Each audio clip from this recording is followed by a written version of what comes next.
and we can do show and tell and get ready to eat. This was just a neat way of tie-dyeing. Some of you may have seen it, but I thought it was really cool.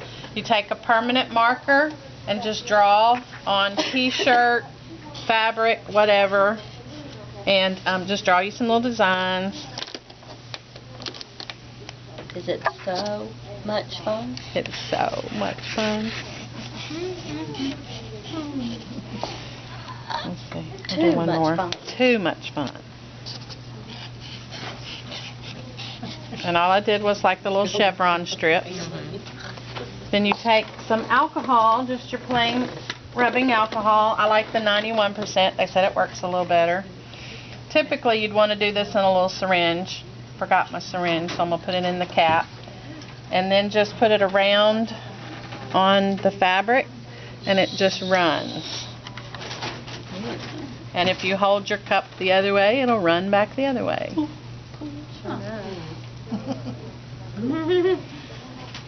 happens when you wash it? It's permanent ink, so it will stay. I might would iron it after the alcohol dries, and it's just a Sharpie permanent marker.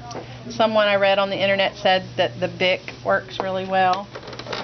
Let's see if I can find my pieces that I did. My examples. After they dry, you can cut them into pieces. So I thought it was just fun. I wrote my name here.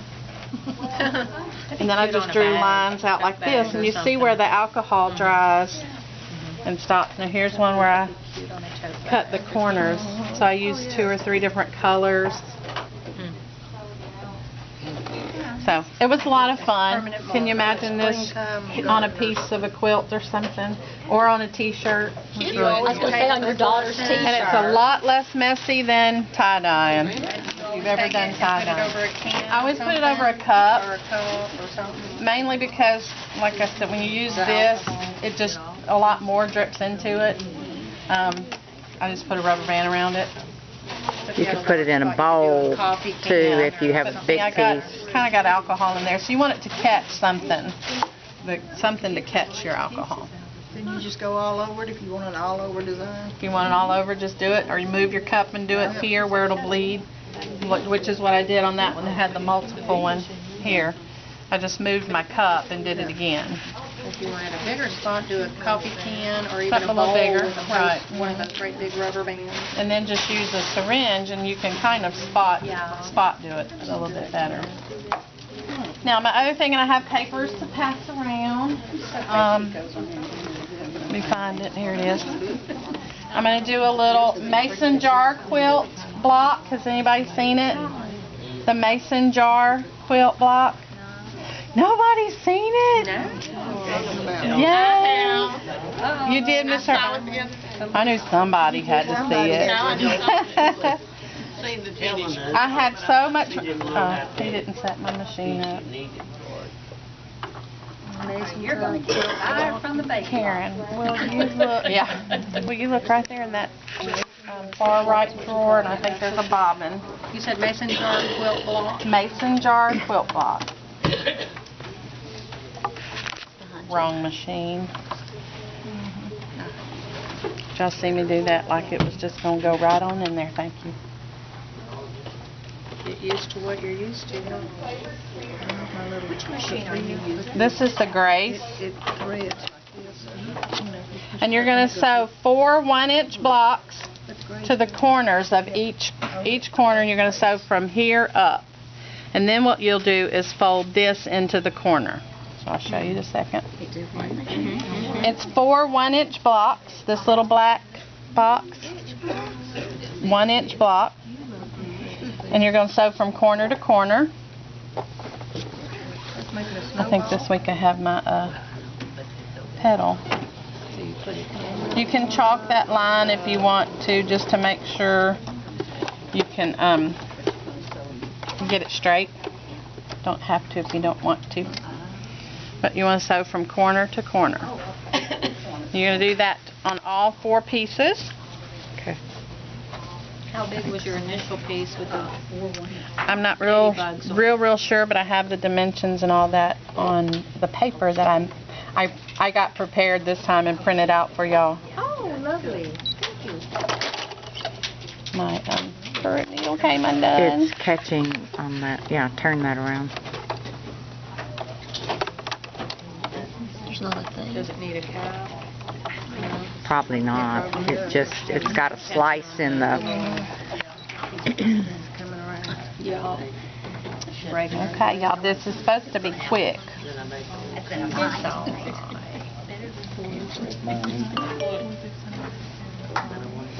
I'll make sure next time that it's pulled out enough. I just tell a learner to get this thing done. And I'm so impatient, I just...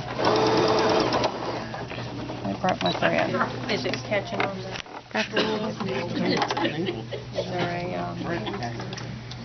You don't have a thing that goes on the end of it? Somewhere.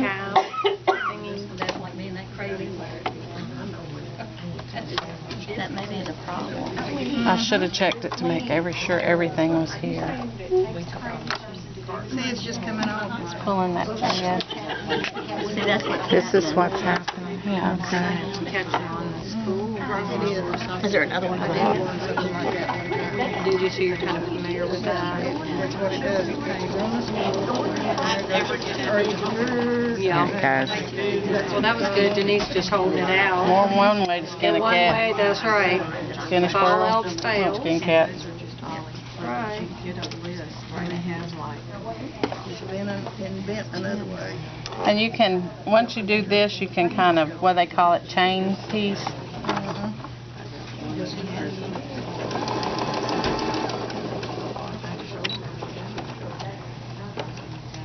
You gotta be talented to do that. But, are y'all talented as me? Coordinated anyway. That's right. Rub your stomach, pat your head, chew your gum. That's right.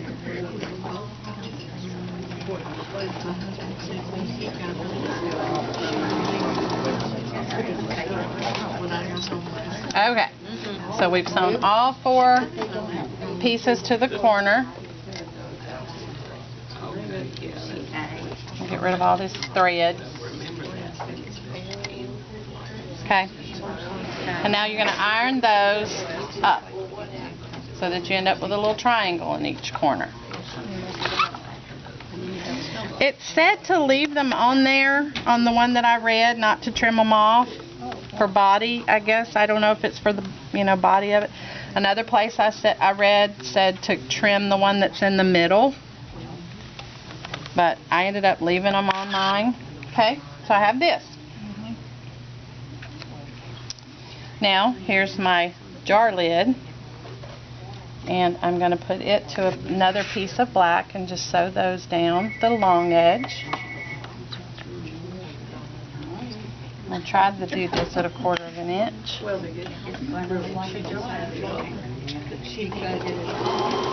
Mine's going to be a bug jar. In case you're wondering, I'm not canning. I thought it'd be cute for a little boy's quilt. Okay, we'll sew it 1/4 of an inch. Fold, iron that open. Gray. Okay. Now you have 2 more blocks that are going to go on the ends of this. Okay. And you'll sew this one down here.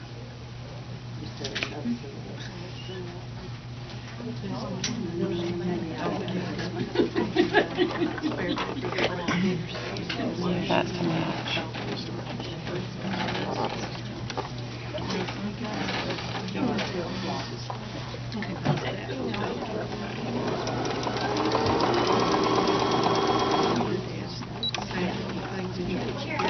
Oh, when you get done.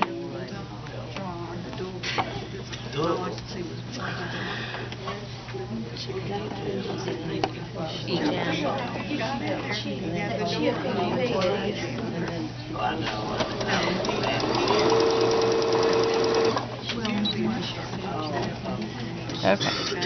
So now I have this.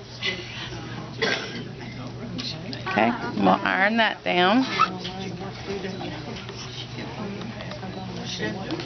That's what I'm going, Okay. okay.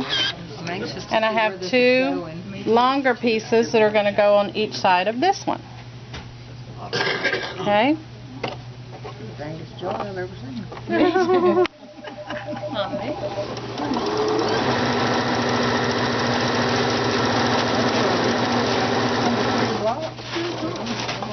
I think it ends up being 6 by 7.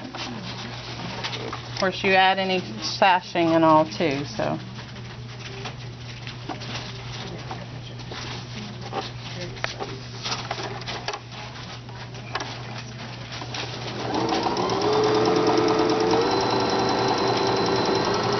Almost finished.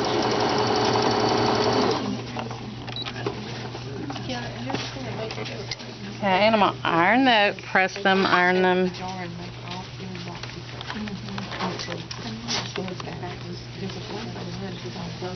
Okay, so I have this. Turn it around. Okay. And now I'm gonna attach my jar lid to my jar.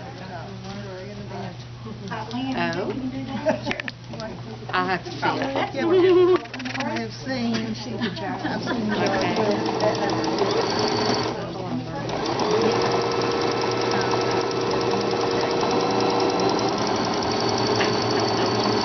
Okay. But then you end up going in everything and then you end up stitching over the stitch line. Okay.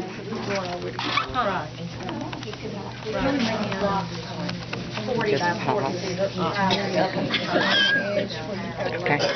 Pray. And then there's my jar.